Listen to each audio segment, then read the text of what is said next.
We probably don't want to be rubbing shoulders with organized far-right militant groups that have, that are very open about it. I mean, you could go right now and view on YouTube their videos of their trainings, the very forward symbolism. They're not hiding this stuff. Canadian diplomats and soldiers in Ukraine took an unusual meeting in June of 2018, one that's now coming to light.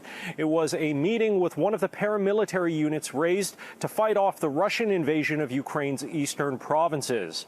One problem: that unit, the Azov Battalion, has been linked to neo-Nazism, and the Canadian military knew. Велику, могутню і соборну. Слава нації!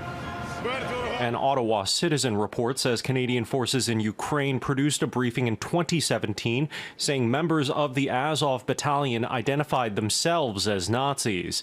But the June 2018 meeting happened anyway, with a Canadian forces colonel and diplomatic staff attending.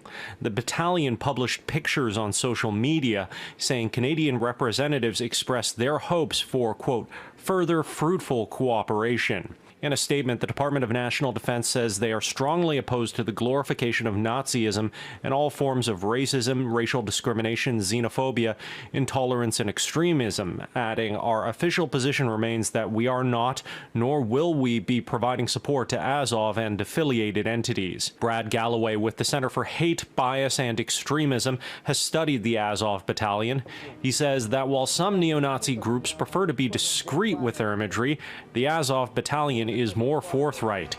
German news found members of the unit sporting SS symbols and swastikas, and Azov prominently places the wolf's hook and black sun, two symbols favored by the Nazis, on its crest. Maybe there's a wing of them that want to tone it down a little bit so it's playable in North America. That could be one aspect of it, but I think with the way they're doing things over in Europe, I think it's as advertised. Galloway says what concerns him most is the Canadian government underestimating the reach of groups like the Azov Battalion.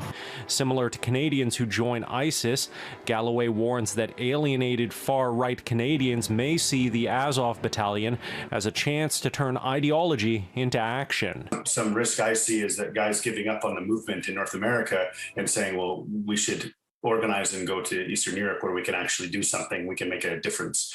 And that's I think a huge risk. In Ottawa, Xiaoli Li, City News.